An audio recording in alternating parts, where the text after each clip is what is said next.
अपने पिछले खिताब में हमने ये नुक्ता वाज़े किया था कि तलाक से कैसे बचा जाए, और आज के खिताब में हम इस अहम तरीन माशरती मसले पर कुरान की रोशनी में गौर व फिक्र करेंगे कि तलाक के प्रोसेस के दौरान दोनों का क्या तर्ज अमल होना चाहिए। अस्सलाम वालेकुम, मेरा नाम है वसीम अहमद आफरीदी और आप देख रहे हैं अपना चैनल फहमल कुरान।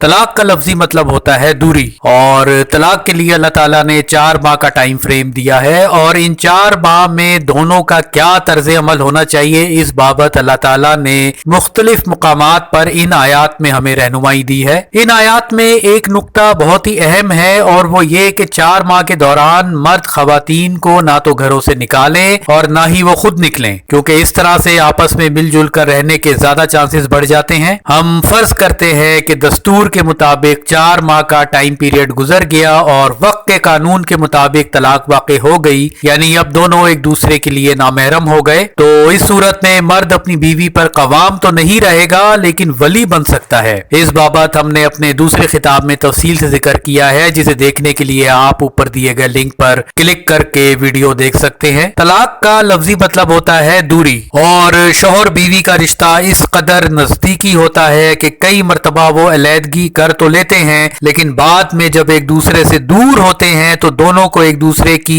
अच्छाइयां नजर आनी शुरू हो जाती हैं। और ऐसा इस वजह से होता है कि दौराने निकाह शैतान इन दोनों की शख्सियत के बुरे पहलुओं को नुमाया करके दिखाना शुरू कर देता है, और इस नुक्ते को हमने अपने पहले खिताब में तफसील से नुमाया किया था। बहरकैफ सूरह अल बकरा की आयत नंबर 228 में अल्लाह ताला ने हमें यह रहनुमाई दी है कि पहली तलाक के बाद खवातीन अपने आप को 3 हैज तक अगला निकाह करने के लिए रोके रखें, ताकि अगर बच्चे की पैदाइश शुरू हो गई है तो बच्चे के वालिद की निशानदेही हो सके, और इस दौरान भी अगर साबका शौहर चाहे तो आने वाले बच्चे की बेहतरी की खातिर खातून से नई शराइत तय करके दोबारा निकाह कर सकता है। हम फर्ज करते हैं कि दूसरी मरतबा भी शादी चल ना पा रही है, तो उस सूरत में अल्लाह ताला ने सूरह अल बकरा की आयत नंबर 229 में फिदिया की एक और बेहतरीन तजवीज दी है। फिदिया का लफ्जी मतलब होता है किसी चीज से दूर रहना या फिर बचना, या फिर कुछ दे दिलाकर अपनी जान छुड़ा लेना। दुनिया की हर जबान में कई मरतबा एक ही लफ्ज के कई मतलब होते हैं, लिहाजा इस मुकाम पर इस लफ्ज फिदिया को किसी चीज से बचना लेंगे।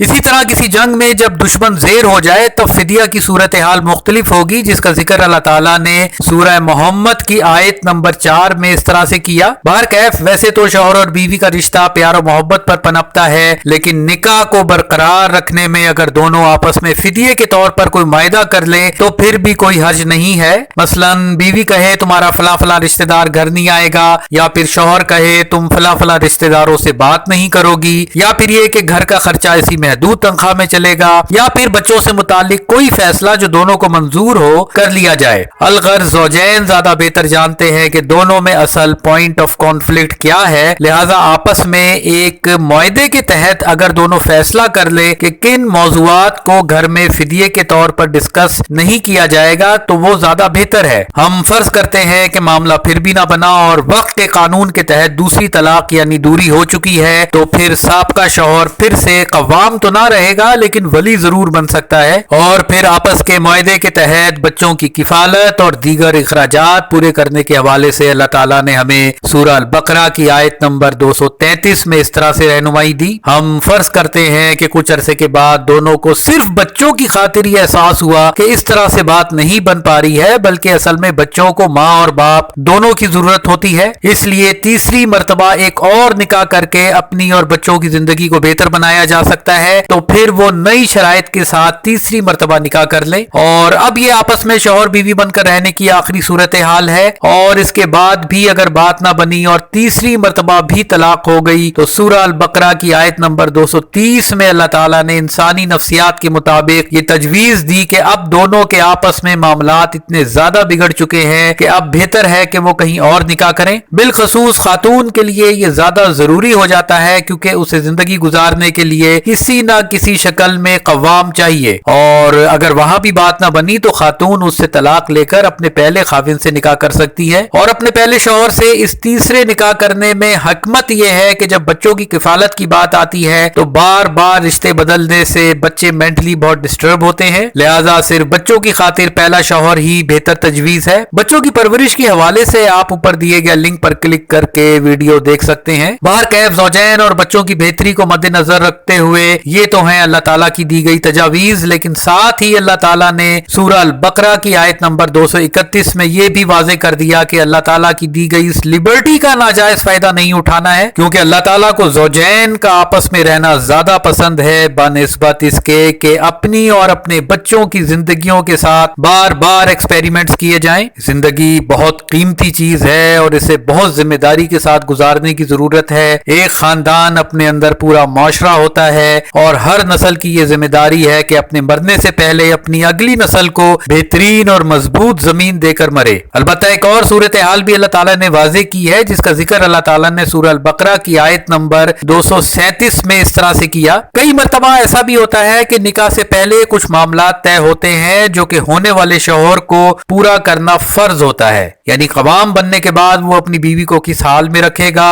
اس کے گھر کا ماحول کیسا ہے، یا یہ کہ اس کی کتنی انکم ہے وغیرہ وغیرہ۔ لیکن کئی مرتبہ یا تو نکاح سے پہلے یا پھر عین نکاح کے موقع پر دونوں کی طرف سے کچھ غیر ضروری ڈیمانڈ شروع ہو جاتی ہیں تاکہ ایک دوسرے کو عین نکاح کے موقع پر ایکسپلائٹ کیا جا سکے۔ مثلا لڑکے والے جہیز مانگنا شروع کر دیتے ہیں جو کہ اصل میں ہندوؤں کی رسم ہے، یا پھر لڑکی والے لڑکے کی استطاعت سے اوپر کچھ ڈیمانڈ کرتے ہیں، تو اس صورت میں نکاح کا معاہدہ اس طرح سے منسوخ ہو سکتا ہے کہ یا تو لڑکا پہلے سے اصل طے شدہ فرض کا آدھا دے کر نکاح منسوخ کر دے، یا پھر آپس میں معافی تلافی ہو جائے تو وہ زیادہ بہتر ہے۔ اس مقام پر اللہ تعالیٰ نے بہت ہی عجیب و غریب صورتحال کو نمایاں کیا ہے جس کے دو مقاصد ہیں۔ ایک تو یہ کہ نکاح سے پہلے دونوں فریقین اچھی طرح سے معاملات طے کر لیں تاکہ یہاں تک نوبت ہی نہ آئے۔ دوسرا یہ کہ معاشرے کی بنائی ہوئی نام نہاد رسوم کا خاتمہ ہو تاکہ رخصتی کے بعد ایک دوسرے سے غیر ضروری ڈیمانڈز کرنا اور پھر خاندانی سازشیں کرنے سے کہیں بہتر ہے کہ رخصتی ہو ہی نہ۔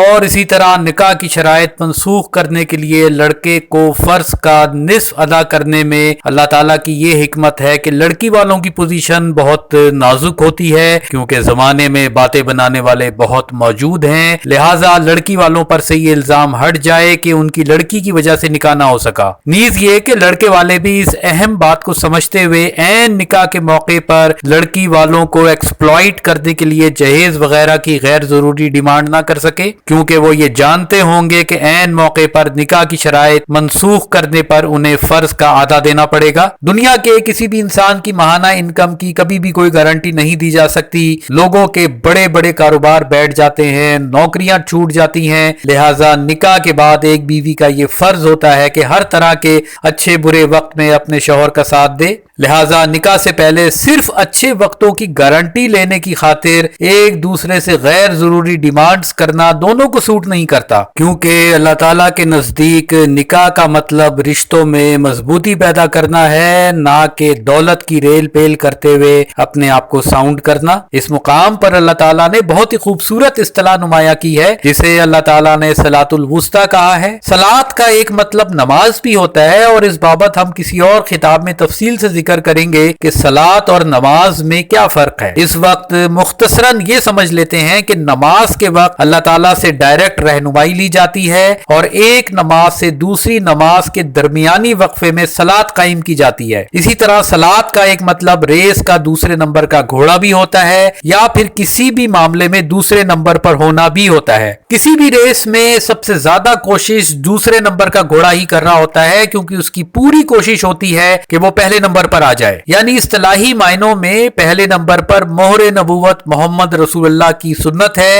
اور ہم انسانوں को दूसरे नंबर के घोड़े की भरपूर कोशिश की मानिंद रसूल अल्लाह की सुन्नत पर कायम रहने की जरूरत है। और वुस्ता का मतलब होता है कोई भी दरमियान की चीज, यानी किसी भी घर को बचाने में अव्वलीन जिम्मेदारी मर्दों पर इस तरह से आयद होती है कि वो भरपूर कोशिश करते हुए आखिरी हदों तक जाकर कोई ना कोई दरमियान का रास्ता निकालते रहें, चाहे पैदल हो या सवार हो। यानी सख्त वक्त में हालात बहुत तेजी से गुजर रहे होते हैं, जिंदगी कभी ठहर जाती है, गोया इंसान पैदल चल रहा है, और कभी बहुत तेज हो जाती है, गोया इंसान किसी सवारी पर चढ़कर तेजी से गुजर रहा हो। और इस मुकाम पर यह इस्तिलाह नुमाया करने का मकसद ये है क्योंकि मर्द औरतों पर कवाम है, इसलिए फैसले के इख्तियारात भी उनके पास है। लिहाजा किसी भी सूरत में निकाह की शराइत मनसूख होते वक्त मर्द बहुत तकलीफ दे सूरत हाल से गुजरेगा, इसलिए अल्लाह ताला ने उन्हें ये तजवीज दी है कि अपने हवासों पर काबू रखे और अमन में रहते हुए हिकमत के साथ अल्लाह ताला का जिक्र करते हुए फैसले करें, और भरपूर कोशिश करें कि कोई ना कोई दरमियान की राह निकल आए ताकि सलातुल वुस्ता कायम हो सके।